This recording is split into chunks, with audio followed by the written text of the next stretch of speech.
Jesus said in Jeremiah chapter 23, when he recovers the remnant, when he sets up his watchmen and those who will feed them, he says at the end, when it is all done, the people will say, Christ our righteousness. This is a final message. It is a message of righteousness by faith. We need it. Listen to me. Time is almost finished. Probationary period is about to close. That's why we have to keep pressing forward and keep looking to Jesus, the author and finisher of our faith. There are people who are going to be in the work for years and still lose their soul. There are people who are going to be sitting in present truth for times upon times and know the truth and still lose their soul.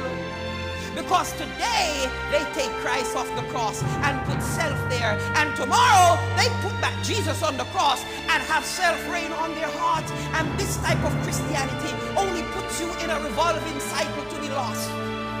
All of us have received imputed righteousness. When Christ prayed to his Father, John chapter 17, he says, if you accept me, my Father, you have to accept them. That loud mouth Peter. Yes, I'm talking about Peter. What about that thief in Judas? Oh yes, because my righteousness covers theirs. My robe I will put on them. When you just come to Jesus, you have received the imputed. Has it dawned on you now how critical a time we're living in as it relates to our salvation? Do you remember the first statement I read? If we understood the value of our soul, then we would not live as reckless. We would make different decisions. How much time we have? Little time. A little time. This is the work that the Lord would have every soul prepared to do at this time when the four angels, Revelation chapter 7, when the four angels, church, are holding the four winds that they should not blow until the servants of God are sealed in their forehead. What does the Bible say? Christ in us, the hope of what? The hope of what, church? That text is speaking to sanctification. That text is speaking to imparted righteousness. Christ is a part of you. Christ is in you. There's no time now for self-pleasing. The lamps of the soul, the LAMPS that gives light, the lamps of the soul, SOUL, must be trimmed.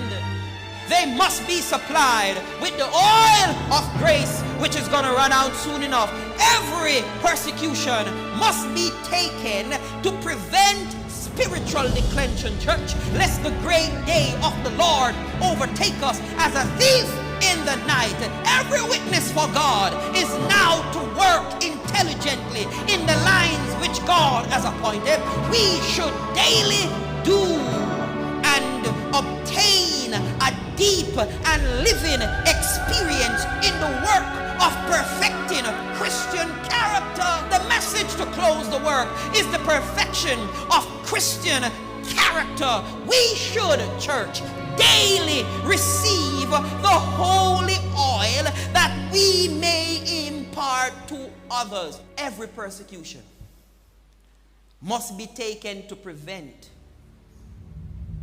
spiritual declension. Every witness for God is now to work intelligently in the lines which God has appointed. We should daily obtain a deep and living experience in the work of perfecting Christian character.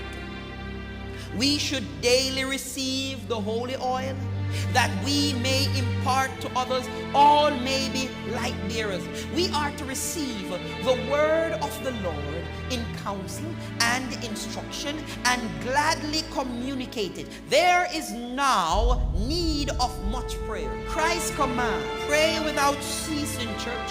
That is, keep the mind uplifted to God, the source of all power and efficiency. So we may have long followed the narrow path, but it is not safe to take this as proof that we shall follow it to the end. For years we may have been on the narrow path, but you cannot take that as proof that you're going to go to the end. If we have walked with God in fellowship of the Spirit, it is because we have sought Him daily by faith.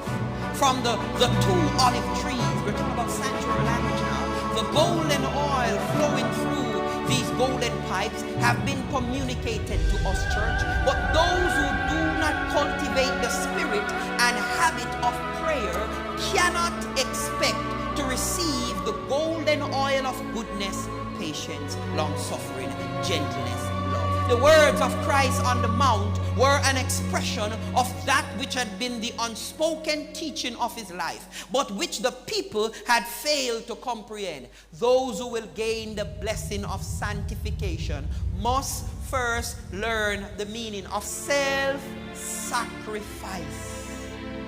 The cross of Christ is the central pillar on which hangs the far more exceeding and eternal weight of glory. If any man will come after me, Christ says, do you know Matthew 16? If any man will come after me, let him do what? Deny himself, take up his cross, and follow